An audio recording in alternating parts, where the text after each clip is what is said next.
Welcome to the learn and grow academy. हम discuss कर रहे हैं एनसीईआरटी ज्योग्राफी। उसके फर्स्ट चैप्टर में हमने अर्थ के शेप के बारे में जाना कि हमारी पृथ्वी का आकार कैसा है। वहाँ हमने देखा था कि हमारी पृथ्वी का आकार जियोड है, ये गोल या फिर नारियल जैसा नहीं है। और इसमें हम डिस्कस करने वाले हैं चैप्टर 2, जिसमें हम लॉन्गिट्यूड और लैटिट्यूड के बारे में जानेंगे। अक्षांश और देशांतर क्या होते हैं, उसकी क्या इम्पोर्टेंस है, और साथ में जानेंगे और भी कुछ बहुत ही इम्पॉर्टेंट सी बातें जो कि आपके किसी भी एग्ज़ाम के लिए इम्पॉर्टेंट हो सकती है और साथ ही आपके नॉलेज पॉइंट ऑफ व्यू से भी बहुत इम्पॉर्टेंट है। तो आइए शुरू करते हैं।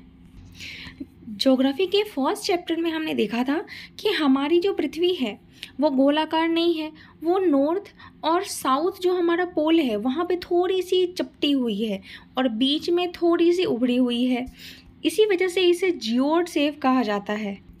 आपने अपने आसपास ग्लोब को तो ज़रूर देखा होगा, वो हमारे पृथ्वी का लघु रूप है और एक वास्तविक प्रतिरूप होता है। ग्लोब अलग अलग साइज के हो सकते हैं। बड़े ग्लोब होते हैं, अगर कि कहीं एक जगह रखना है तो आप बड़े ग्लोब ले सकते हो, और अगर आपको लेकर घूमना है, एक जगह से दूसरी जगह पे आसानी से ले जाना चाहते हैं तो आप छोटे ग्लोब ले सकते हो। लेकिन वो है हमारी पृथ्वी का वास्तविक प्रतिरूप हो, चाहे वो बड़ा हो या छोटा। पृथ्वी का लघु रूप ग्लोब को कहा जाता है। आपने ये भी देखा होगा कि वो जो ग्लोब है वो किसी बिंदु से अटका हुआ होता है और उसको आप चारों तरफ घुमाकर देख सकते हैं। जैसे कुम्हार जब मिट्टी के बर्तन बनाता है तो जिस तरह उसका चाक घूमता है पहिए के साथ, वैसे ही ग्लोब एक बिंदु पे अड़ा हुआ होता है और वो चारों तरफ घूमता है, जिससे कि हम ग्लोब पर अपने सारे देश, महाद्वीप तथा महासागरों को उनको सही आकार में दिखाया जाता है जो हम देख सकते हैं। जिस बिंदु पर ये अर्थ ग्लोब टिका होता है उसे हम पृथ्वी का अक्ष कहते हैं। एक सुई ग्लोब में झुकी हुई अवस्था में स्थित होती है जिसे हम अक्ष कहते हैं। ग्लोब पर दो बिंदु होती है जिससे ये होकर सुई गुजरता है, उसे ही हम उत्तर या दक्षिणी ध्रुव कहते हैं। ग्लोब को आप पश्चिम की पूर्व दिशा में घुमा सकते हैं क्योंकि हमारी पृथ्वी भी पश्चिम से पूर्व दिशा में घूमता है। लेकिन आपने यहाँ इमेज में जैसे देखा कि ये अक्ष है जो कि सुई जैसा हमारे ग्लोब पे लगा है, वास्तव में हमारी पृथ्वी पर ऐसे कोई सुई नहीं होते हैं। हमारी पृथ्वी अपने अक्ष पे ही चक्कर लगाती रहती है। एक काल्पनिक रेखा जो कि हमारे पृथ्वी को दो बराबर भागों में बांटती है उसे हम विषुवत वृत्त, भूमध्य रेखा या इक्वेटर कहते हैं। उसके ऊपर वाले हिस्से को हम उत्तरी ध्रुव और नीचे वाले हिस्से को हम दक्षिणी ध्रुव कहते हैं। ऊपर वाला भाग उत्तरी गोलार्ध कहलाता है और नीचे वाला भाग दक्षिणी गोलार्ध कहलाता है। यहाँ मैं आपको एक इमेज बनाकर समझाती हूँ तो आपको समझने में ज़्यादा आसानी होगी। ये है हमारी पृथ्वी, ऐसा ही है, और इसको हम बीच से बांटते हैं तो ये वाला उत्तरी ध्रुव कहलाता है और ये वाला दक्षिणी ध्रुव कहलाता है। और ये जो आधा एरिया है ये उत्तरी गोलार्ध और नीचे वाला ये दक्षिणी गोलार्ध कहलाता है। अगर हम दिशा की बात करें तो ये कहलाता है ईस्ट, ये कहलाता है वेस्ट, ये कहलाता है नॉर्थ और नीचे होता है साउथ। जो भी हमारा राइट साइड में होता है वो ईस्ट होता है और लेफ़्ट साइड वाला वेस्ट होता है। ऊपर की तरफ नॉर्थ और नीचे की तरफ साउथ। और ये भूमध्य रेखा के नीचे जो भी रेखा खींची जाती है इसको हम समांतर रेखा कहते हैं। इसे अक्षांश भी कहा जाता है जिसे हम अंश में मापते हैं। विषुवत वृत्त यहाँ पे ये 0 डिग्री को दर्शाता है। ये वाला रेखा ये 0 डिग्री होता है। और किसी भी आप देख सकते हैं वृत्त का, तो वृत्त का पूरा ये वृत्त कितने डिग्री का होता है, 360 डिग्री का। तो ये वाला जो एरिया होता है यहाँ पे ये पूरा 90 डिग्री और ये पूरा 90 डिग्री। क्योंकि आप किसी भी वृत्त को देख रहे हैं तो ये एक हिस्सा आपको दिख रहा है, इसके पीछे का हिस्सा भी तो होगा। ये 90, ये 90, इसके पीछे वाला भी वैसे ही, ऊपर 90 और नीचे 90, ये 90 मिलके सारे 360 डिग्री हो जाते हैं। ऐसा इसलिए होता है क्योंकि विषुवत वृत्त से दोनों तरफ ध्रुव के बीच की दूरी पृथ्वी के चारों ओर वृत्त का 1/4 होता है। इसलिए पूरे वृत्त का माप 360, तो ये इतने का माप 90 डिग्री होगा। उम्मीद है आप समझ गए होंगे कि ये ऊपर वाला हिस्सा ये उत्तरी अक्षांश 90 डिग्री होता है और सिर्फ ये नीचे वाला भी 90 डिग्री होता है। ठीक इसी तरह विषुवत वृत्त के ऊपर के सभी समांतर रेखा को ये यहाँ से जो रेखा खींची जाती है, ये सभी समांतर रेखा को हम उत्तरी समांतर रेखा कहते हैं, यानी कि उत्तरी अक्षांश कहते हैं। और उसी तरह जो नीचे की इनकी जितनी भी रेखा होगी, नीचे का समांतर रेखा, ये दक्षिणी अक्षांश कहलाते हैं। आपको ये जान के हैरानी होगी कि आप अगर अपने स्थान से ध्रुव तारे का कोण मापकर अपने स्थान का अक्षांश जान सकते हैं। हमें ये तो समझ में आ गया कि हमारे पृथ्वी को बीच से दो बराबर भागों में बांटने वाली रेखा को हम भूमध्य रेखा, विषुवत रेखा या उसको इंग्लिश में इक्वेटर कहते हैं, और ऊपर वाले हिस्से को ऊपरी अक्षांश और नीचे वाले को दक्षिणी अक्षांश कहते हैं। लेकिन क्या आपको ये पता है कि जैसे अब 20 डिग्री अक्षांश बोला गया, तो 20 डिग्री पे दक्षिण में कोई और स्थान होगा और उत्तर में कोई और स्थान होगा। इसीलिए हमें किसी भी जगह को लिखते समय ये ज़रूर लिखा जाता है कि 20 डिग्री या 40 डिग्री उत्तरी अक्षांश या फिर दक्षिणी अक्षांश। अगर हम ऐसा नहीं लिखेंगे तो हम सही जगह के बारे में नहीं जान सकते। इसको आप एग्जाम्पल के थ्रू ऐसे समझ सकते हैं। महाराष्ट्र में एक जगह है चांद्रपुर, और ब्राज़ील जो कि दक्षिणी अमेरिका में है, वहाँ पे एक जगह है बेलो होरिजेंटो। ये दोनों एक ही अक्षांश यानी कि 20 डिग्री पर ही स्थित हैं। लेकिन जो चंद्रपुर है ये विषुवत वृत्त के 20 डिग्री अंश उत्तर में है, और जो बेलो होरिजेंटो है ये 20 डिग्री दक्षिण में स्थित है। इसीलिए हमें चंद्रपुर को 20 डिग्री उत्तरी अक्षांश पर और बेलो होरिजेंटो को 20 डिग्री दक्षिणी अक्षांश पर स्थित है ऐसा कहा जाता है। अगर हम दक्षिणी या उत्तरी नहीं बोलेंगे तो कन्फ्यूज़न हो जाएगा और सही जगह के बारे में हम नहीं जान पाते हैं। जैसे जैसे हम विषुवत वृत्त से दूर जाते हैं, अक्षांशों का आकार घटता जाता है। ये यहाँ पे आप इमेज में भी समझ सकते हैं, या फिर मैं आपको बना के दिखाती हूँ। मान लीजिए ये हमारी पृथ्वी है और ये है हमारा भूमध्य रेखा, तो इसके ऊपर जो भी लाइन खींचेंगे वो इससे तो छोटी ही होगी ना, बीच वाले से बड़ी तो कोई हो ही नहीं सकती। तो सबसे बड़ी रेखा ये भूमध्य रेखा ही होती है। उसके बाद हम जितनी भी रेखा खींचे वो छोटी होती चली जाएगी। इसलिए कहा जाता है कि विषुवत वृत्त से हम जितना दूर जाएंगे उन सभी समांतर रेखाओं की साइज छोटी होती जाती है। अब तक हमने 3 रेखा के बारे में तो समझ लिया। विषुवत वृत्त यानी कि 0 डिग्री जो कि बीच में होता है, और फिर होता है उत्तरी ध्रुव जो कि 90 डिग्री में सबसे ऊपर होता है, और दक्षिणी ध्रुव जो कि 90 डिग्री दक्षिण में सबसे नीचे यहाँ पे होता है।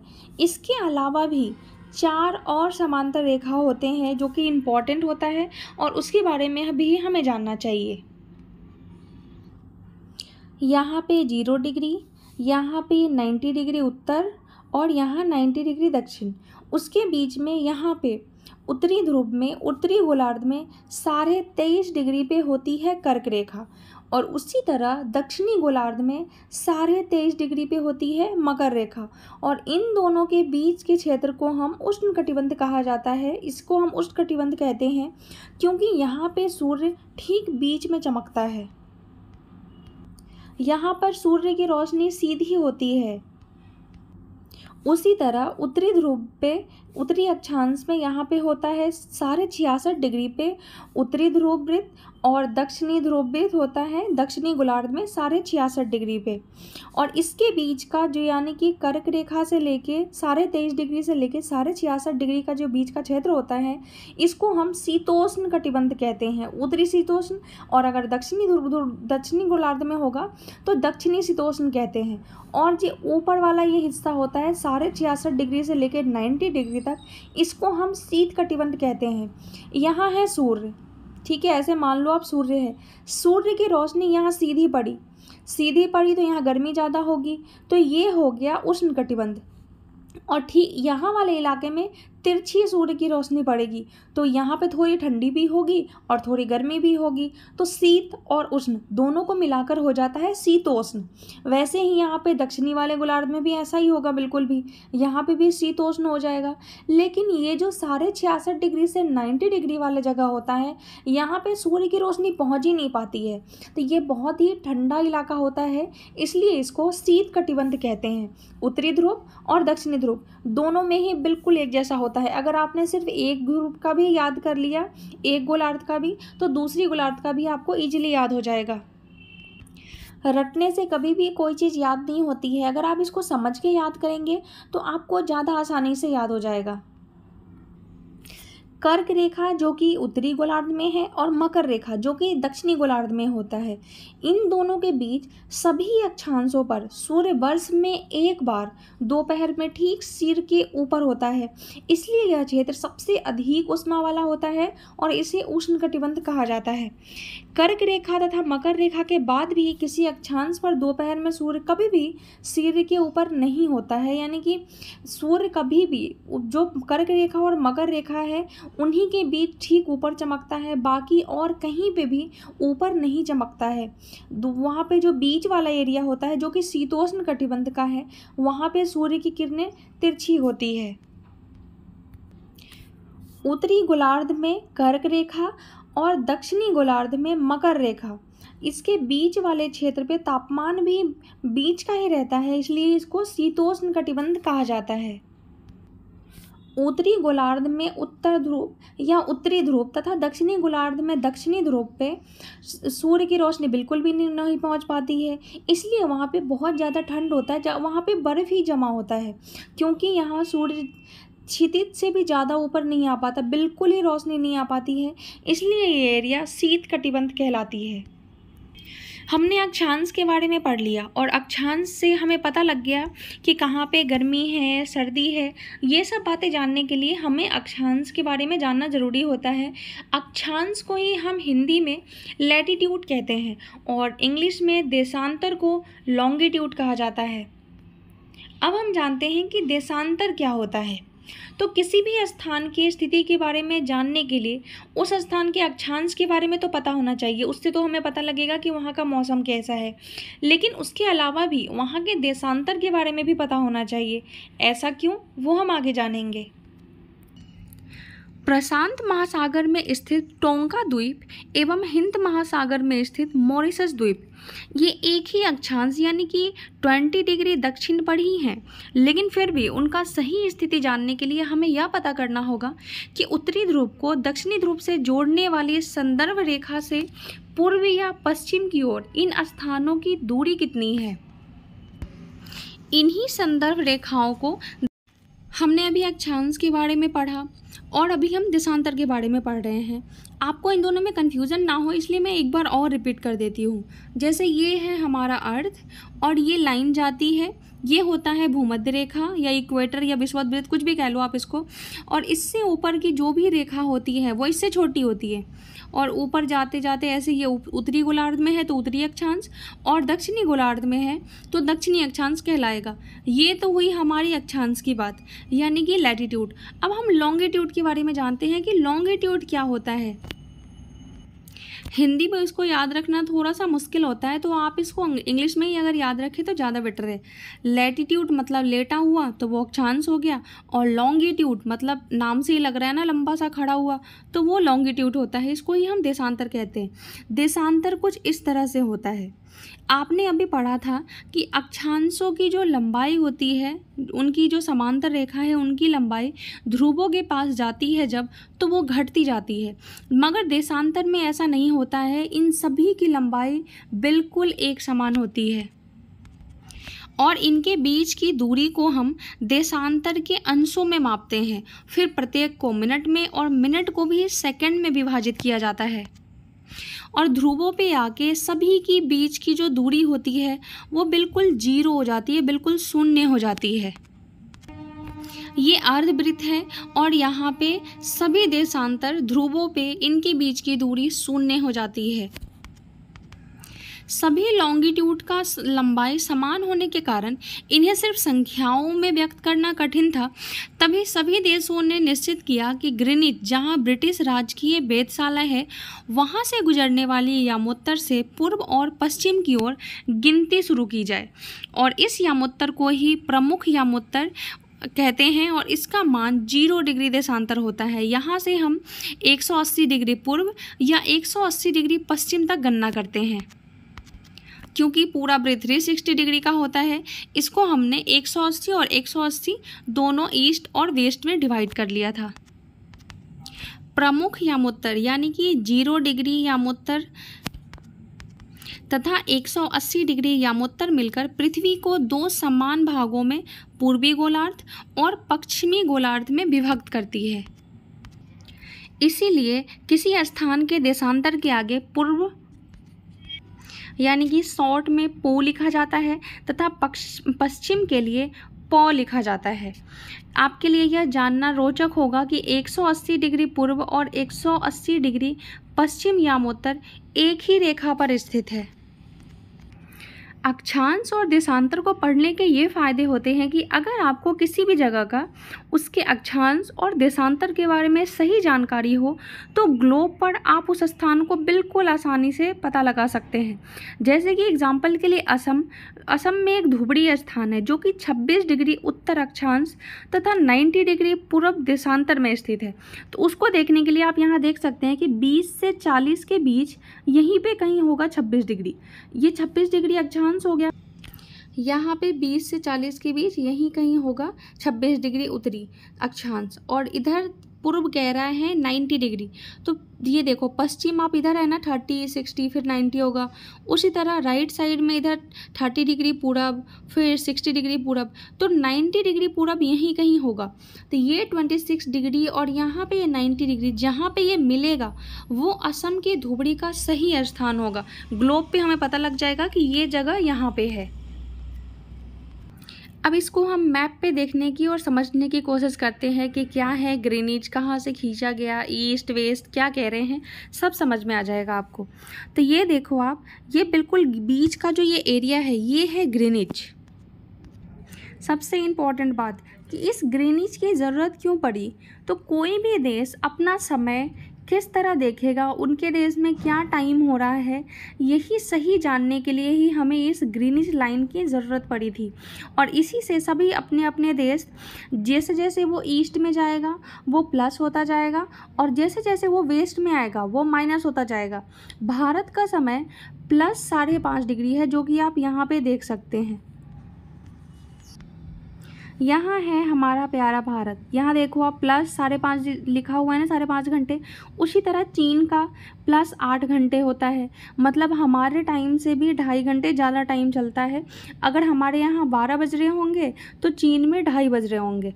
ऐसे ही ग्रीनिच लाइन से ही हम टाइम का पता करते हैं।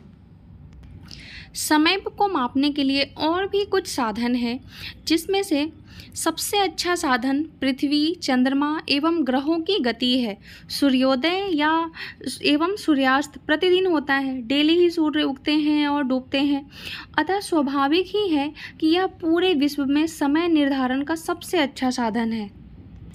किसी भी जगह के समय का अनुमान लगाने के लिए सूर्य द्वारा बने गए परछाई से भी लगाया जा सकता है, जो दोपहर में परछाई सबसे छोटी और सूर्योदय के समय यानी कि शाम के समय परछाई सबसे लंबी बनती है। पहले जब ये ग्रीनिच लाइन नहीं था तो हमारे दादाजी ये सब सूर्य को देख के ही समय का पता लगाते थे कि क्या टाइम हो रहा है। ग्रीनिच पर स्थित प्रमुख यामोत्तर पर सूर्य जिस समय आकाश के सबसे ऊंचे बिंदु पर होगा उस समय यामोत्तर पर स्थिति सभी स्थानों पर दोपहर ही होगी। क्योंकि पृथ्वी पश्चिम से पूर्व की ओर चक्कर लगाती है, अतः वे स्थान जो ग्रीनिच के पूर्व में है उनका समय ग्रीनिच के समय से आगे तथा जो पश्चिम में है उनका समय पीछे होगा। अगर किसी स्थान को डिग्री में दे दिया जाए तो उसका आप समय कैसे निकालेंगे, ये बहुत इम्पॉर्टेंट है और एग्ज़ाम में पूछा ही जाता है। ऐसा एक क्वेश्चन तो सीटेट में ज़रूर ही होता है। तो आइए मैं आपको वो समझाती हूँ। पूरा दिन 24 घंटे का होता है और 24 घंटे में 360 डिग्री पृथ्वी अपने अक्ष पे घूमती है। तो 24 घंटे में अगर 360 डिग्री घूमती है तो 1 घंटे में कितने डिग्री घूमेगी? तो 1 घंटे में 15 डिग्री घूमेगी। और इसी तरह 1 घंटे में कितने मिनट होते हैं? 60 मिनट होते हैं ना, 60 मिनट होते हैं। तो यानी कि 60 मिनट में अगर 15 डिग्री घूमता है तो ऐसे में हम निकाल सकते हैं ना कि 1 डिग्री घूमने में उसको कितने मिनट लगेंगे।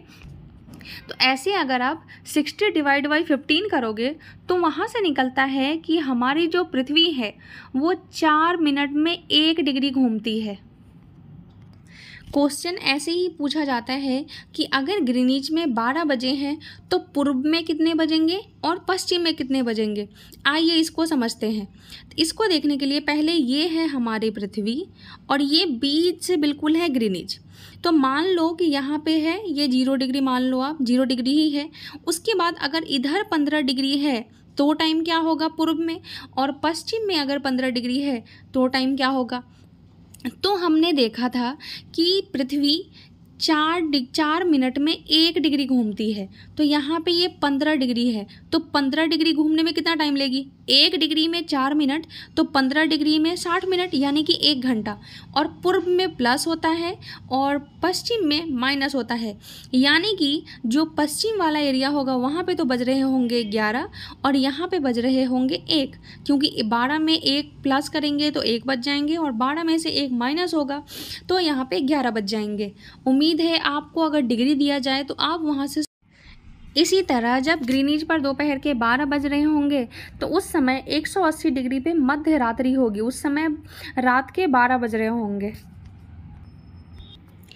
किसी भी जगह पे जब सूर्य आकाश में अपने उच्चतम बिंदु पर होता है तो उस समय उस जगह पर घड़ी में दोपहर के 12 बज रहे होते हैं और वही वहाँ का स्थानीय समय होता है। अब सवाल ये उठता है कि हम मानक समय क्यों मानते हैं, क्यों हर जगह पे अलग अलग समय होता है। उसके लिए भी एक रीज़न होता है।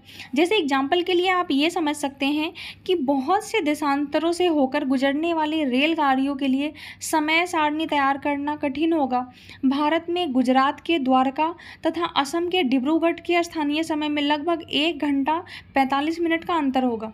इसलिए यह ज़रूरी होता है कि देश के मध्य भाग से होकर गुजरने वाली किसी यामोत्तर के स्थानीय समय को देश का मानक समय माना जाना चाहिए। इस यामोत्तर रेखा के स्थानीय समय को पूरे देश का मानक समय माना जाता है। भारत में 82.5 डिग्री पूर्व को मानक यामोत्तर माना जाता है। इसी यामोत्तर को स्थानीय समय को पूरे देश का मानक समय माना जाता है। इसे भारतीय मानक समय के नाम से भी जाना जाता है। एग्ज़ाम में ये क्वेश्चन आता है कि भारत में जो मानक यामोत्तर है यह कितने डिग्री पे होता है, तो आपको वहाँ पे 82.5 डिग्री या फिर 82 डिग्री और 30 पूर्व लिखा हुआ मिल जाएगा। हमने देखा कि ये जो ग्रीनिच लाइन है ये इंग्लैंड से के ही बीच से बिल्कुल खींचा गया है। तो यानी कि इंग्लैंड पे और भारत में 5.5 घंटे का अंतर है। तो अगर इंग्लैंड में 2 बज रहे होंगे तो हमारे इंडिया में उस समय 7:30 बज रहे होंगे, क्योंकि भारत का समय इंग्लैंड से 5.5 घंटे आगे है। लेकिन कुछ देशों में देशांतरीय विस्तार अधिक भी होता है, जिसके कारण वहाँ 1 से अधिक मानक समय अपनाए जाते हैं। एग्जाम्पल के लिए रूस में 11 मानक समय को अपनाया जाता है। पृथ्वी को 1-1 घंटे वाले 24 समय क्षेत्रों में बांटा गया है। इस प्रकार प्रत्येक समय क्षेत्र 15 डिग्री देशांतर तक के क्षेत्र को घेरता है। ये चैप्टर यहीं ख़त्म होता है। उम्मीद है मैं आपको लैटिट्यूड और लॉन्गिट्यूड समझाने में सफल हुई हूँ। अगर वीडियो अच्छी लगी हो तो लाइक करके कमेंट में ज़रूर बताएं। मिलेंगे अगले वीडियो में, तब तक के लिए बाय बाय। मेरे साथ बने रहने के लिए